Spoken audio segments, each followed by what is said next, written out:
Hello friends. तो आज हम इस वीडियो के अंदर बात करेंगे दिल्ली यूनिवर्सिटी के जो अगले संडे को एग्ज़ाम है हिस्ट्री के।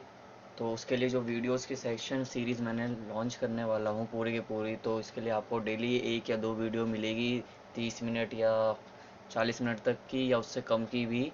इसके अंदर पूरा यूनिवर्सिटी का जो कोर्स है उसके बारे में हम बात करेंगे और लास्ट ईयर के क्वेश्चन पेपर्स के आंसर राइटिंग के जो मेन पॉइंट्स हैं उनके ऊपर बात करेंगे, क्योंकि ये एक आंसर है जो क्रिटिकली करके आते हैं, आलोचना करनी पड़ती है या थोड़ा डीपली आते हैं, तो उसके ऊपर हम बात करेंगे। तो आज का टॉपिक हमारा है पूंजीवाद औद्योगिकरण, जो हमारी बुक का पहला टॉपिक है। इसमें हम अध्याय 1 में 20वीं सदी अवधारणा और परिभाषा के अंदर जब हम पढ़ते हैं तो हमें पूंजीवाद के बारे में पता चलता है और उसके आधुनिकीकरण से किस प्रकार से संबंध है। तो हम आज इसके बारे में बात करेंगे। तो बिना टाइम वेस्ट करे हुए हम इसके बारे में बात करते हैं। तो पहले हम इसकी परिभाषा और विशेषता के बारे में बात करेंगे। तो पूंजीवादी, जिसको इंग्लिश में कैपिटलिज्म कहते हैं, सामान्य उस आर्थिक प्रणाली या तंत्र को कहते हैं जिसमें उत्पादन के साधन पर निजी स्वामित्व होता है। निजी स्वामित्व का मतलब है प्राइवेटाइजेशन, या किसी व्यक्ति के पास उत्पादन बोले तो प्रोडक्शन का जो राइट होता है वो निजी होता है, निजी बोले तो प्राइवेट होता है। कोई गवर्नमेंट अथॉरिटी उसके अंदर इंटरफेयर नहीं करती, अर्थात कोई सरकारी अधिकारी या संस्था उसके अंतर्गत अपना हस्तक्षेप नहीं करती। ये व्यक्तिगत व्यक्तिगत स्वामित्व के ऊपर आधारित होता है। पूंजीवादी व्यवस्था है जो व्यक्तिगत स्वामित्व आधारित होती है। व्यक्तिगत स्वामित्व से अभिप्राय हमारा एक व्यक्ति या व्यक्तियों के समूह से है जो अपने हित लाभ के लिए ऐसा करता है। यह व्यक्तिगत का अर्थ किसी एक व्यक्ति से भी हो सकता है और व्यक्तियों के समूह से भी हो सकता है। दूसरे रूप में यह कहा जा सकता है कि पूंजीवादी तंत्र लाभ के लिए चलाया जाता है, जिसमें निवेश वितरण, निवेश इन्वेस्टमेंट, वितरण डिस्ट्रीब्यूशन, आय उत्पादन मूल्य फॉर इनकम रिलेटेड, पैसा कमाना, बाजार मूल्य मैक्स वो हाँ उस पे प्रोडक्ट को बेचने का मूल्य इत्यादि का निर्धारण मुक्त बाजार में पारस्परिक रूप से निर्धारित होता है। मुक्त बाजार का अंदर ओपन ट्रेड या ओपन मार्केट में इसमें ये होता है कि पूंजीवादी व्यवस्था के आने के बाद जो उसका प्राइस है, उसका डिस्ट्रीब्यूशन है एंड उसके अंदर इंटो निवेश है, बोले तो इन्वेस्टमेंट है, उसका सारा काम मुक्त बाजार में देखने को मिलता है। पूंजीवाद की कभी कोई निश्चित परिभाषा स्थिर नहीं हुई है। देश काल और नैतिक मूल्यों के अनुसार इसके विभिन्न विभिन्न रूप बनते रहे हैं। पूंजीवाद की परिभाषा कोई निश्चित रूप से सिद्ध नहीं हुई है। वर्तमान समय में भी यह हर व्यक्ति के लिए एक अलग है, किसी देश के लिए अलग है, किसी देश की विदेशी नीतियों के लिए अलग है। कुछ मिश्रित अर्थव्यवस्था पे आधारित है तो कुछ पूंजीवाद अर्थव्यवस्था पे आधारित है।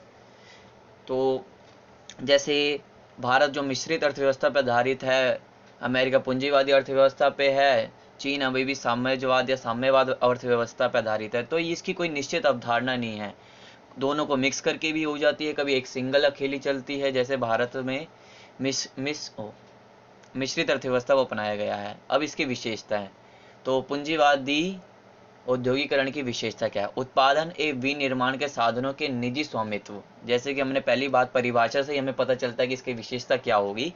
तो उत्पादन बोले तो प्रोडक्शन एंड विनिर्माण, प्रोडक्शन और रिसाइकलेशन ये सब होता है इसके अंदर के साधनों के निजी स्वामित्व। प्राइवेटाइजेशन, कंपनियों को महत्व मिलता है, प्राइवेट व्यक्ति को अधिक महत्व मिलता है। बेचने के लिए उत्पादन और उपयोग के जगह अपना आर्थिक लाभ।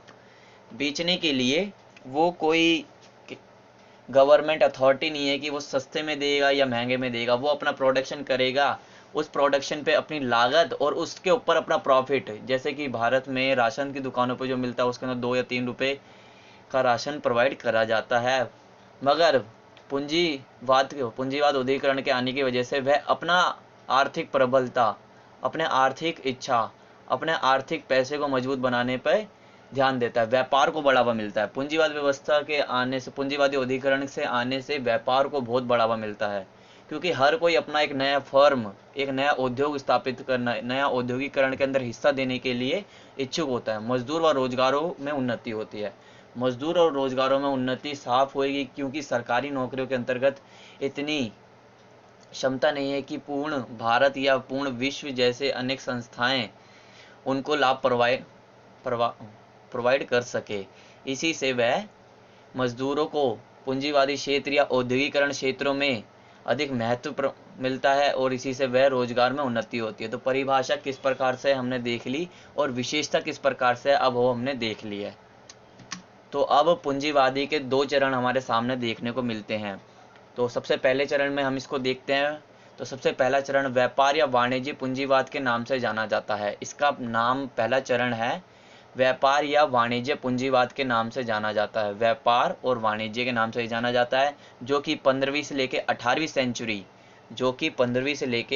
सेंचुरी के मध्य बोले तो इन 300 सालों में 400 सन 1400 से लेके सन 1700 के अंत तक देखने को मिलता है। विश्व स्तर पर हम विश्व स्तर की बात कर रहे हैं। विश्व स्तर पर इस समय में इंग्लैंड, फ्रांस, नीदरलैंड, पुर्तगाल और स्पेन इस प्रकार के देशों ने अपना औद्योगिक विकास प्रारंभ कर दिया था विश्व स्तर पर, और सभी राष्ट्रों को अपना उपनिवेश बनाने के लिए इंग्लैंड 1600 में भारत में अपना उपनिवेश बनाने के लिए आता है। फ्रांस सबसे लेट 1750-60 के पास। नीदरलैंड भी इसी प्रकार से अनेक क्षेत्रों में। पुर्तगालीज 1400 में कुछ में आते हैं और स्पेनिश भी भारत में आते हैं। तो इस प्रकार से हमें पता चलता है कि अपनी कंपनियों के लिए कच्चा माल प्राप्त करने के सहारे या अपनी कंपनी को आर्थिक आधार प्रदान करने के लिए वह भारत या अन्य अफ्रीका जैसे देशों के अंदर उनको उपनिवेश बनाने का प्रारंभ कर देते हैं। तो पहले चरण में हमने ये सब देखा। व्यापार या वाणिज्य पूंजीवाद के नाम से जाना जाता है। 15 से 18वीं सेंचुरी में हुआ। इंग्लैंड, फ्रांस, नीदरलैंड, पुर्तगाल जैसे इस क्षेत्रों में एक राष्ट्रीय भावना का उजागर होता है और वो उपनिवेश बनाने की प्रक्रिया में विश्व को लग जाते हैं, जो भारत में हमने इसको देखने का मिलता है। तो अब हम इसके दूसरे चरण के बारे में बात करेंगे। तो दूसरा चरण, महत्वपूर्ण चरण, 19वीं सदी को पूंजीवाद का पूर्ण विकसित रूप में देखता है। 19वीं शताब्दी है जो पूंजीवाद का, ये कह लो कि लड़का बड़ा हो गया उस टाइप से है कि इसका वर्चस्व बढ़ जाता है और उसका क्षेत्र बढ़ जाता है, अधिकार क्षेत्र विश्व स्तर पर बढ़ जाता है। औद्योगिक उत्पादन, निवेश और तकनीक का विकास होता है। औद्योगिक उत्पादन, industrialisation, production, investment and technology का विकास होता है। स्टीम इंजन आप देख सकते हैं, कपड़े की मशीनें इस समय में देख सकते हैं। कृषि में हुई नई आविष्कार, सिंचाई से संबंधित आविष्कार, यातायात के नए संसाधन, रेल, कोयला, लोहा खनन का नए तरीके, कारखाने, मजदूर, रोजगार।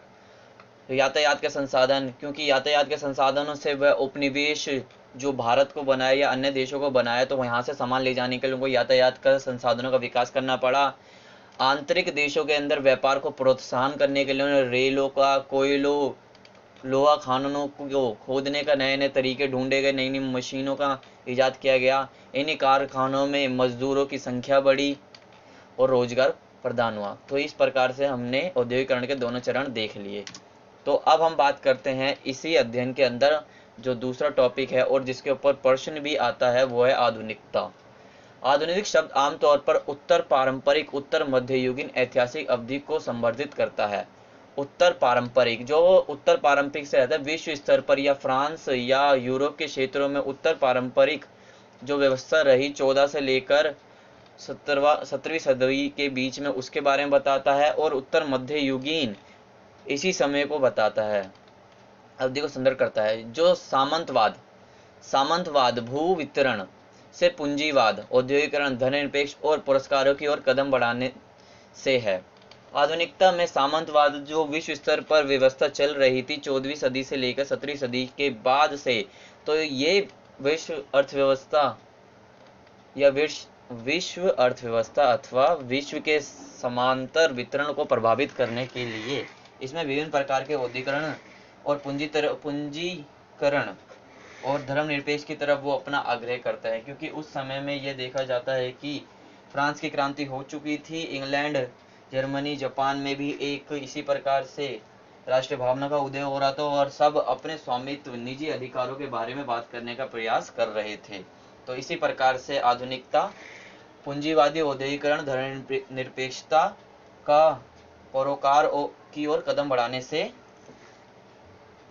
महत्व देती है। आधुनिकता का संबंध आधुनिक युग और आधुनिकता से है। जैसे कि हमने बात कर लिया है कि आधुनिकता का संबंध आधुनिक युग बोले तो जो 19वीं शताब्दी या 18वीं शताब्दी के मध्य से देखने को मिलता है उसके बारे में है।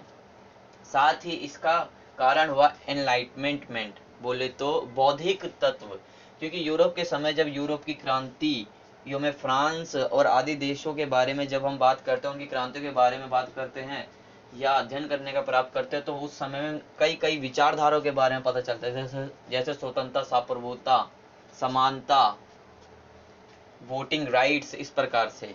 तो हम आधुनिकता के 3 चरणों के बारे में देखते हैं। आरंभिक आधुनिकता 15वीं से लेके 1789, 1500 से लेके 1789 से चली। दूसरी है शास्त्रीय आधुनिकता 1789 टू 1900, उत्तर आधुनिकता 1990 टू 1989, इसके बीच में हम आधुनिकता के बारे में देखते हैं। अब ये जो प्रश्न है जो आता है, जो आएगा, हो सकता है आ ही जाए तो अच्छी बात है। तो ये प्रश्न इस प्रकार से है, what is the modernity, discuss the context of capitalism. आधुनिकता क्या है, पूंजीवाद के संदर्भ में व्याख्या कीजिए। ये आपका पहला प्रश्न ही होगा। इसका व्यापक अर्थ में आधुनिकता में एक औद्योगिक सभ्यता समिहित है। जाहिर सी बात है, औद्योगिकरण होएगा तो आधुनिकता बढ़ेगी, आधुनिकता बढ़ेगी तो पूंजीवाद भी साथ साथ बढ़ेगा। तो इसके साथ ही वे तीनों चीजें सम्मिलित है। इसमें आर्थिक, सामाजिक और राजनीतिक संस्था व्यवस्था का मिश्रण शामिल है।